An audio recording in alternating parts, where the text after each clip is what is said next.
আসসালামু আলাইকুম বন্ধুরা, তোমরা কেমন আছো? আশা করি তোমরা সবাই ভালো আছো।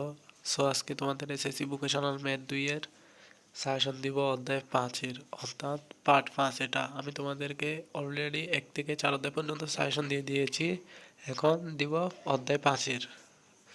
তার আগে, ভিডিওটি শুরু করার আগে তোমরা যদি আমাদের চ্যানেলে নতুন সদস্য হয়ে থাকো তাহলে আমাদের চ্যানেলটিকে সাবস্ক্রাইব করে পাশে থাকিও, যাতে আমি এখানে তোমাদের জন্য এসএসসি মানে ভোকেশনালের যতটা সাবজেক্ট আছে, যতটা মানে অধ্যায় আছে, সকল অধ্যায়ের সাজেশন দিব এবং সেই সাজেশন অনুযায়ী ক্লাসও নিয়ে আসবো। এই সাজেশনের বাহির থেকে তোমাদের জন্য মানে একটা ম্যাথ বা একটা প্রশ্ন আসবে না। আমি তোমাদেরকে যে সকল সাজেশন দিব, এই সকল সাজেশন থেকেই তোমাদের জন্য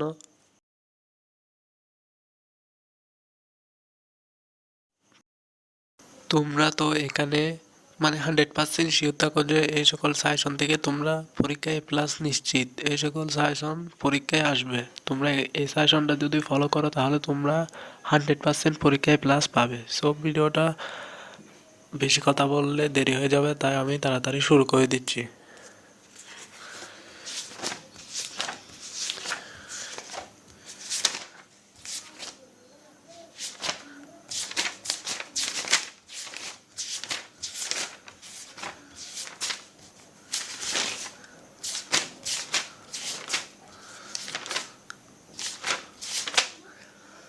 অধ্যায় 5টা হচ্ছে জ্যামিতি থেকে বৃত্ত বৃত্ত অধ্যায় থেকে সাজেশন দিব।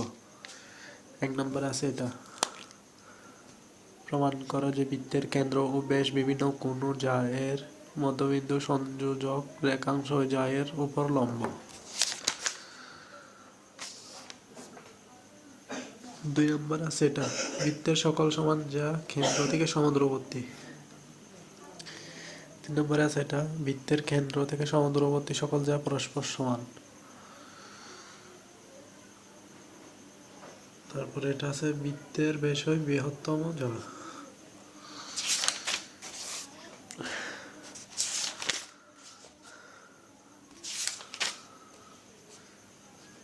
বৃত্তের একই চাপের উপর দণ্ডায়মান কেন্দ্রস্থ কোণ বৃত্তস্থ কোণের দ্বিগুণ। বৃত্তের একই চাপের উপর দণ্ডায়মান বৃত্তের কোণগুলো পরস্পর সমান।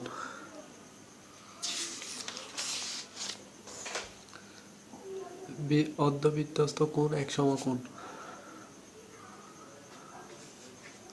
জিরো কেন্দ্র বিশিষ্ট কোনো বৃত্তের ABCD একটি অন্তর্লিখিত চতুর্ভুজ AC, BD কর্ণদ্বয় E বিন্দুতে ছেদ করলে প্রমাণ করো যে কোণ AOB প্লাস কোণ COD সমান 2 কোণ AEB। জিরো কেন্দ্র বিশিষ্ট ABCD বৃত্তের কোণ ADB প্লাস কোণ BDC ইকুয়াল এক সমকোণ। প্রমাণ করো যে AO এবং C সরলরেখা অবস্থিত।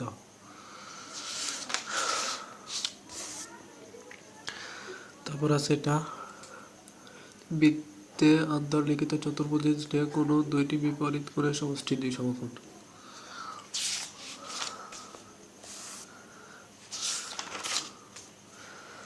তারপর আছে এটা, জিরো কেন্দ্র বিশিষ্ট বৃত্তের AB ও CD যা দুইটি বৃত্তের অভ্যন্তরে অবস্থিত কোনো বিন্দুতে সমকোণে মিলিত হয়েছে প্রমাণ করা যে কোণ AOD প্লাস কোণ BOC সমান 2 সমকোণ।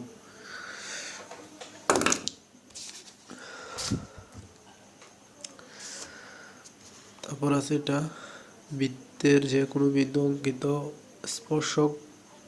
স্পর্শ বিন্দুগামী ব্যাসার্ধের উপর লম্ব। তারপর আছে এটা, বৃত্তের বহিস্থ কোনো বিন্দু থেকে বৃত্তের দুইটি স্পর্শক টানলে ওই বিন্দু থেকে স্পর্শ বিন্দুদের দূরত্ব সমান।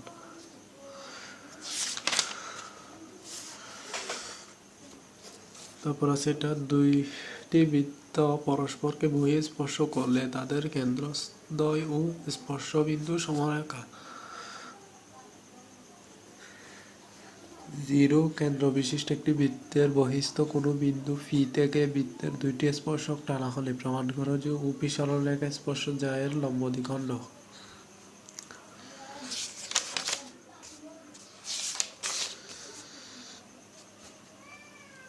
তারপরে এটা আছে দেওয়া আছে জিরো বৃত্তের কেন্দ্র এবং পি ও পিবি স্পর্শক বৃত্তকে যথাক্রমে এ ও বি বিন্দুতে স্পর্শ করেছে, প্রমাণ করো যে পি ও কোণ পি কে সমাধিখণ্ড করে। তারপর আছে এটা বৃত্তের বহিস্থ কোনো বিন্দু থেকে বৃত্তটির স্পর্শক আঁকতে হবে। তারপরে এটা কোনো নির্দিষ্ট ত্রিভুজের পরিবৃত্ত আঁকতে হবে। তারপরে এটা কোনো নির্দিষ্ট ত্রিভুজের অর্ধবৃত্ত আঁকতে হবে। তারপর আছে এটা কোনো বৃত্তের এমন একটি স্পর্শক আঁকো যেন তা নির্দিষ্ট সরলরেখার সমান্তরাল হয়। তারপরে এটা কোনো বৃত্তের এমন একটি স্পর্শক আঁকো যেন তা নির্দিষ্ট সরলরেখার উপর লম্ব হয়। কোনো বৃত্তের এমন দুইটি স্পর্শক আঁকো যেন তাদের অন্তর্ভুক্ত কোণ ৬০ ডিগ্রি হয়।